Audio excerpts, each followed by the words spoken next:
Welcome to week 2 of the Southern California Prep Insider Football Podcast. My name's Tom Morris, and he is Shotgun Spradling. Shotgun, how you feeling today?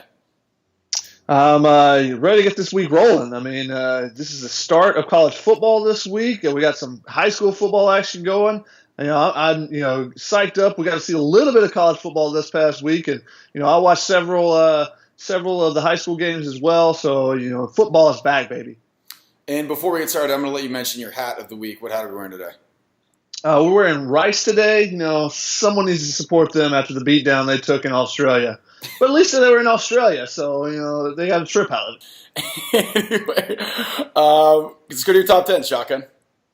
Straight to the top 10. All right, let's look at who we got at the top from last week. Was Mater Dei. They did nothing to disappoint. 31-7 over Bishop and Mott.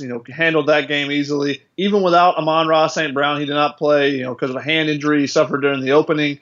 Hopefully he's back this week, just because it'd be really fun to see him. And JT Daniels trying to go up against that Bishop Gorman defense this week. I think we're going to talk about that a little bit later, so we'll save some of that. But I still got them at number 1. I'm moving Centennial up to number 2. They just put a beat down on Pittsburgh, 63-21. Tanner McKee just throwing a rock all over the place. Even he ran it some too. He had 6 touchdowns himself, three on the ground, 3 in the air. Really good game for him. And Centennial is going to put up points all season. And if they hold teams to 21 points, expect them to win pretty much every game. Long Beach Poly at number 3. Looked pretty good, beating Los Alamitos 28-10. Matt Corral looked pretty good in that game. St. John Bosco, I'm moving them down from number 2 to number 4 after, they struggled at St. Thomas Aquinas. They lost 9-3 in overtime. Very defensive matchup for both teams. Had some rain involved. Bosco had, produced much better numbers, but they turned the ball over a couple too many times and couldn't make a field goal. But, they're going to slide down. Give them the opportunity. They'll be able to move their way back up if they win some games. They've got a hard schedule, so we'll see them later, if they play to the potential they have moving up.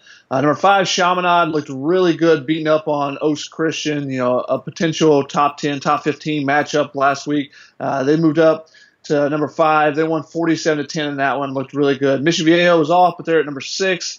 Rancho Cucamonga at 7. They beat up on Chaparral 49-14.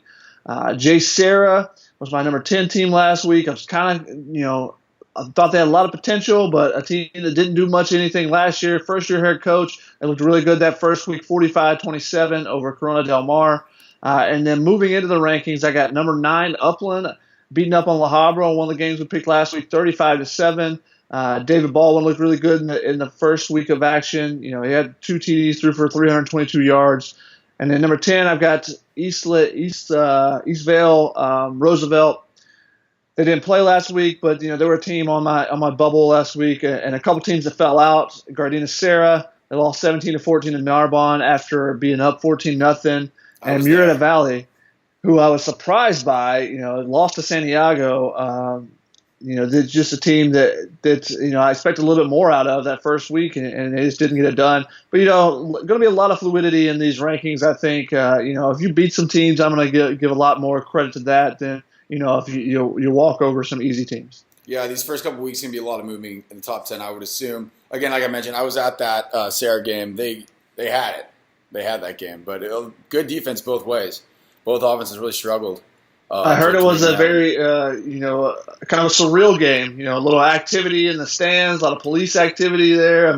Sounded like it got a little crazy. I was focused on the field. I tried to keep my attention towards the field. Fortunately, I was on the sideline, so I was out of stand. So I can't really speak to that. But it was a fun game to watch. Give credit to Narbonne coming back in that game after being down. Get the pick 6, and then. They've got some guys on that team that can play. It's a city section team. They would have been in my rankings if we were doing all Southern California. They're a quality team down there. Yeah, they're a good team. They have a brand new inflatable tunnel too, which I got to see yesterday or Friday. Always good. Yeah, it's wild. It's a giant gaucho. So I don't even know what a giant gaucho would took look them, like. I'm serious, probably about an hour to wreck this thing because it was probably their first time trying to do it. It was really fun to watch them because it was teetering a lot. It almost tumbled a couple times, but they got to figure it out. Looking back at last week's still shocking. Who are some standout players for you? Looking at some of the standouts, one of the games I watched on TV after I got home, I recorded a couple games. Andrew Van Buren of Chaminade, 18 carries, 140 yards, 3 touchdowns against Oaks Christian. Also had a 62-yard touchdown catch. He only played 3 drives in the second half and put up those numbers. I mean, he was really good, and Chaminade really rolled in that game. Thought that would be, might be a really good game this week, but it ended up being a pretty big blowout there. Another guy, Julius Irvin at Servite, had 3 interceptions. He also had a long kickoff return for a touchdown that was called back. Another guy with 3 interceptions, Chris Adamora at Mayfair. 3 interceptions against Long Beach Wilson. In the second half, he took back-to-back picks back for touchdowns. I mean, he intercepted one over the middle, takes it back 60 yards, kickoff, a couple plays, and he takes it, gets another one, takes it 40 yards back. So 100 yards in returns in a 3 or 4 play span. That's a season for most people. That's pretty impressive there. A 2019 kid that's going to be on a lot of teams' radar next season when he starts getting recruited heavily. Matt Corral at Long Beach Poly touched on him just a minute ago. 21-31, 416 yards, 2 touchdowns, including a 97-yard touchdown pass. Out of his own end zone, throws one up and hits the receiver and gets them going for a touchdown going the other way. A couple other quarterbacks at some smaller schools. Matthew Tago, who is actually a linebacker prospect that's committed to UCLA. He went 19 for 22 as a quarterback, 272 yards and 3 touchdowns. Impressive. 11 of those completions to Arthur Delgado for 161 yards. When a guy that's being looked at to play a different position can put those numbers up, that's a guy that you want to look at because you love those competitors that can do a little bit of everything. A guy like Porter Gustin at USC, some other guys that have played that linebacker position and switch over. I mean, play the quarterback and are linebackers by trade. I love those type of guys myself. That's got to be tough to sack. Yeah, Matthew Tago is like a 6'4", 240-pound guy. He's not going down easily. You're going to have to bring a couple guys to get him and pull him down.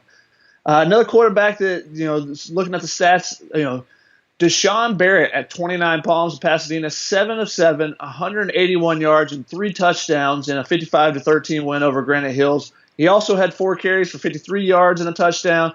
That's putting up the stats right there, even when you're not throwing the ball a lot. Looking on the defensive side, I'm trying to find my notes here. Justin Houston at the Sarah game. Looked at the stats. They said he had 24 tackles on the Max Prep site. So, if that's true, that's just a monster game right there. He's a guy that, I saw a couple times during the offseason that was flying around the ball everywhere in 7-on-7. So I would not be surprised if that is a true stat there. Zach Sahagan, forgive me if I'm saying that wrong, from Montclair with 5 sacks in a game. Marcus Nesby, another guy, Corona Santiago, had 3 interceptions, which is why Santiago was able to pull off that upset of Murrieta Valley.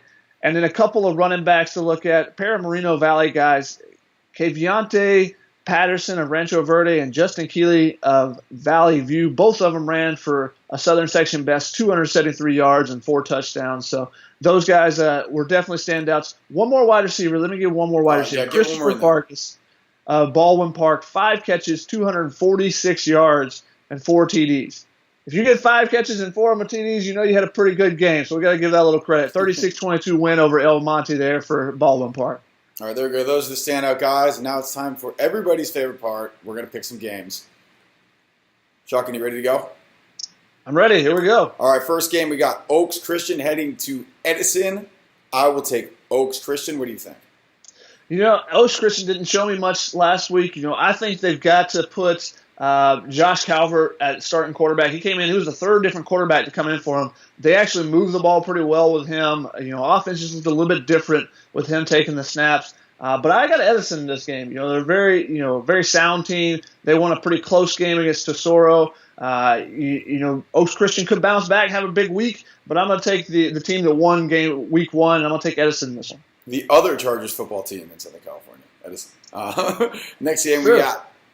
Oh, I'm sorry. Also, should mention all these games are available on the Fox Sports Go app. So go ahead and download that thing, and you can watch all of them, and you can see how smart Shotgun and I are with our picks live. Hey, that's why I was able to, have so much info on so many of these games. The Fox Sports app was just tremendous. Getting to check out all the games, and I recorded a couple on TV as well. I was really hounding for the football this week, so I was watching as much as I could. All right, moving on. We got Rancho Cucamonga going to Norco. I will take Rancho Cucamonga. Yeah, give me the Cougs. I don't know what their mascot is, but I'm going to take the Rancho Cucamonga there. Sean Dollars had 12 carries, 102 yards, and 3 touchdowns. He's a dude. Watch him on that game. I think they beat up on Norco a little bit in a matchup that's been a good battle in previous years. Two teams that have had some success in the IE. All right, moving on. We got Santa Margarita traveling to Loyola. I have got Santa Margarita.